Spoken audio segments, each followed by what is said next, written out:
ouvistes que foi dito aos antigos. Ou seja, vocês têm ouvido o que tem sido ensinado para os seus antepassados. Não necessariamente ele está falando aqui somente da lei, mas de tudo aquilo que os escribas e fariseus ensinavam, as suas tradições, aquilo que eles diziam para as pessoas. Então ele continuou: ouvistes que foi dito aos antigos, não matarás, e quem matar estará sujeito a julgamento. Então o mandamento não matarás, ele está na lei. Realmente é um dos mandamentos do decálogo, não matarás. Eu não lembro, mas eu li algum estudioso falando que essa expressão, quem matar estará sujeito a julgamento, isso aqui não está escrito na lei. É claro que isso aqui é verdade, mas isso aqui foi algo dito pelos escribas e fariseus como uma conclusão lógica do fato de não matar, né? Que realmente quem não matar está sujeito a julgamento. Então esse aqui era o ensinamento limpo e seco que os mestres da lei, que eram os escribas e os fariseus e saduceus, ensinavam às pessoas. Não matarás, quem matar vai ser julgado. Aí Jesus no 22 diz: eu porém vos digo. O que essa expressão significa? Jesus está querendo dizer assim, ó, vocês ouviram isso, né? Deixa eu dizer agora para vocês uma coisa.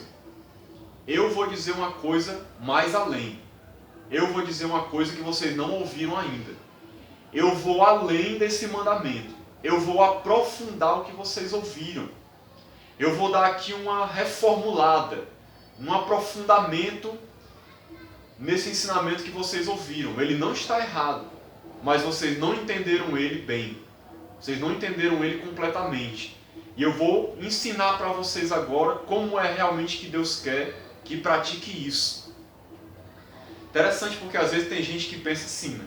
Que a lei era dura e que a graça é uma moleza. Né? Quem vive na graça pode viver de qualquer jeito, pode andar de qualquer maneira, Deus nem se importa se estiver no pecado ou não. Quem vivia na lei era duro, se desobedecesse morria, na graça não, anda de qualquer jeito. Esse pensamento é totalmente errado. Na verdade, a graça de Deus, esse negócio de dizer que nós estamos na época da graça, também é errado. A graça de Deus, ela sempre existiu. E a lei de Deus ainda continua existindo também. Não foi abolida, como Jesus disse. Então o mandamento não matar continua em vigor. Só que agora, na nova aliança, ele ainda é mais exigente do que era no passado. Jesus não veio afrouxar. Pelo contrário, Jesus ele veio mostrar o real significado. E nós vamos ver aqui que o significado real desse mandamento ainda é mais exigente do que o entendimento que os judeus tinham dele. Porque o entendimento que os judeus tinham era o matar no sentido físico. Você chegar para o seu próximo e esfaquear ele, apedrejá-lo, matar fisicamente uma pessoa. Esse era o entendimento deles. Cometer um assassinato. E eles não iam além disso. Para eles matar só era isso. Mas veja o que Jesus vai dizer aqui. Ó. Preste atenção. Eu, porém, vos digo que todo aquele que, sem motivo, se irar contra seu irmão, estará sujeito a julgamento. E quem proferir um insulto a seu irmão, estará sujeito a julgamento do tribunal. E quem lhe chamar tolo,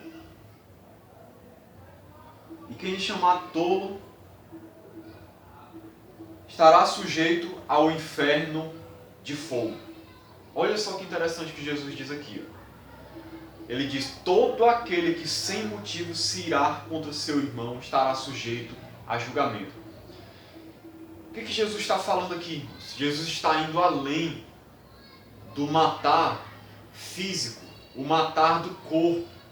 Jesus está falando aqui agora do ódio no coração, daquela ira pecaminosa que leva a pessoa a ter um desejo mau, pecaminoso no coração, um ódio por alguém. Isso aqui é muito interessante porque é um aprofundamento maravilhoso do que Deus quis ensinar. Ele está ensinando aqui o que realmente significa não matar. Aí alguém pode se questionar, né? Irmão, se irar é pecado? Porque a Bíblia diz, né? Paulo diz, irai-vos e não pequeis. Não se ponha o sol sobre a vossa ira. O que Paulo está dizendo? Se porventura vocês vierem se irar, não pequem. Se acontecer de vocês se irarem, não cometam pecado. E não deixem essa ira tomar conta de vocês por muito tempo. É isso que Paulo está dizendo. Então, a ira, por si só, ela não é pecado. A ira, por si só, solto, uma pessoa se irou, se revoltou, não necessariamente ela pecou. Nós vemos que Jesus, por exemplo, ficou irado certa vez. Pegou o chicote e saiu derrubando as mesas dos cambistas, expulsando as pessoas do templo. Jesus estava irado com a atitude que eles estavam fazendo. Deus mesmo, ele se ira. Só que a questão que Jesus está ensinando aqui é aquela ira que vem acompanhada de pecado. Aquela ira que vem acompanhada de ódio no coração. De vontade de prejudicar a pessoa. Sabe aquela vontade que você sente às vezes que você não revelou nunca para ninguém, mas você sentiu aquela vontade de esganar aquela pessoa. Você sentiu vontade de esmurrar ela. Você sentiu vontade até de matar. Você ficou tão irado, tão revoltado, que você queria se vingar, você queria prejudicar ela de alguma maneira, você queria que ela recebesse o troco, você queria que alguma coisa ruim acontecesse com ela, um acidente, que ela morresse, que ela tivesse uma doença, alguma coisa do tipo assim. Isso é a ira que Jesus está falando aqui. Aquela ira carregada de ódio, de vontade de matar, de prejudicar, de fazer o mal, de se vingar. É isso que Jesus está dizendo. E quem se ira dessa maneira contra o seu irmão está sujeito a julgamento. Ou seja, essa pessoa vai sofrer punição da parte de Deus. Então Jesus está deixando bem claro que aqui, olha, não é só o matar do corpo.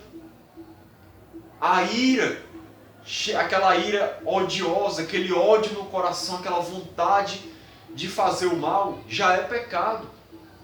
Se no seu coração você odiar o seu irmão, é o que João ensina também, lá na sua carta.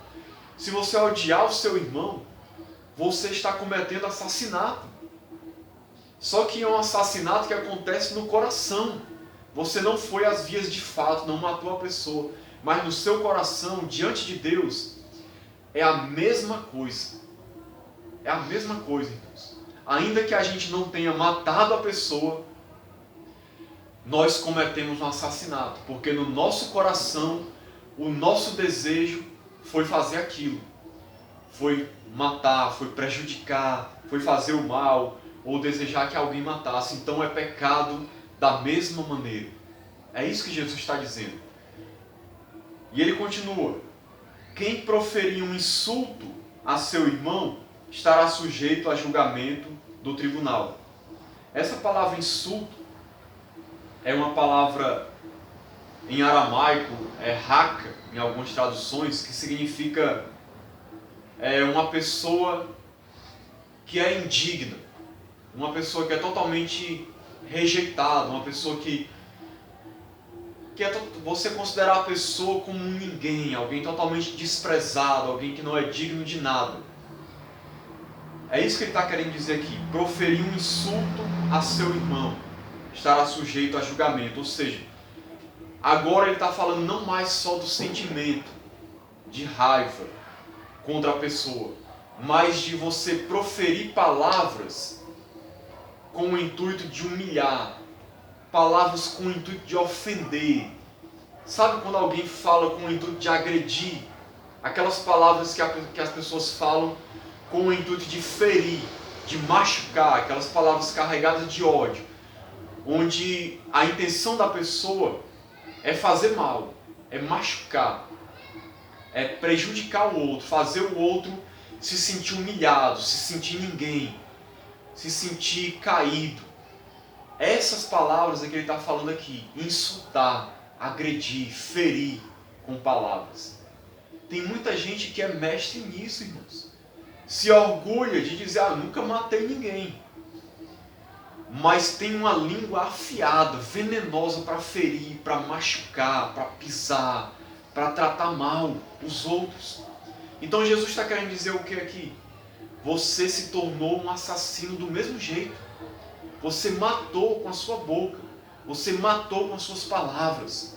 Você destruiu aquela pessoa com o que você disse. Isso também é matar. Tem muita gente que está por aí, irmãos. Não são poucas não. Muitas pessoas que estão por aí, até hoje, machucadas, feridas, magoadas, cheias de rancor no coração, por causa de uma palavra que alguém disse, por causa de uma simples palavra que alguém falou, com o intuito de machucar, de ferir aquela pessoa, de insultá-la. Aquilo foi pior até do que uma agressão física. Foi como se, e essa pessoa está vivendo como se ela estivesse morta, seu coração morto, porque a agressão foi tão grande que ela não consegue nem se reerguer na vida. Tem gente que é rancorosa e cheia de mágoa por causa desse tipo de coisa. Conheço gente assim, que por causa de palavras nunca mais se ergueram na vida. Então isso é muito prejudicial, é disso que Jesus está falando. E ele diz: e quem me chamar tolo estará sujeito ao inferno de fogo. A palavra tolo aqui é o mesmo sentido de insensato, alguém que não é sábio, alguém que é um rebelde, alguém que alguém que está em rebelião contra Deus, que não tem sabedoria, que anda como um tolo, como alguém que está distante de Deus, que não tem entendimento de nada. O sentido é esse. Ele está querendo dar um exemplo aqui de um irmão que chega para outro e diz: olha, você é um insensato, você é um rebelde, você não é de Deus, você é uma pessoa que está longe de Deus, que não vive em sabedoria. Ou seja, soltou uma palavra contra a pessoa de juízo, declarando que ela é alguém que não é de Deus, que está longe de Deus, que está sem Deus na sua vida. Uma palavra de condenação, de julgamento, uma palavra com o intuito de querer denegrir aquela pessoa, de querer derrubar ela, de querer fazer ela se sentir ninguém, fazer ela se sentir desprezada diante de Deus. É tipo como você chegar para alguém e dizer: olha, tu é um tolo. Em outras palavras, tu não é de Deus, tu não é uma pessoa de Deus. Tu é um rebelde, tu é um insensato, tu está longe de Deus. Uma palavra de julgamento, de dura crítica. Então, isso aqui também, como ele diz, estará sujeito ao inferno de fogo.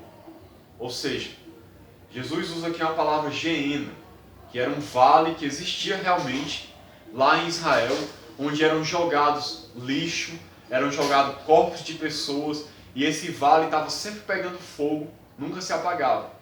Ele usou esse vale como uma simbologia do inferno, que é a condenação final daqueles que morrerem sem Cristo.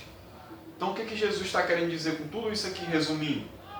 Que matar não é só o matar o corpo, mas os pensamentos. Você pode matar alguém com os seus pensamentos, com o seu desejo no coração, aquele desejo cheio de ódio, e com as suas palavras também.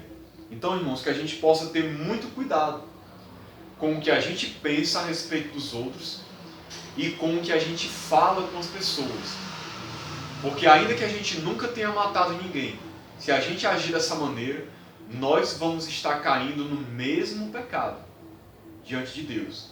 É isso que Jesus está querendo ensinar para os seus discípulos. Ele está querendo dizer o quê? Um discípulo meu não pode ser assim. Vocês têm que ser diferentes disso.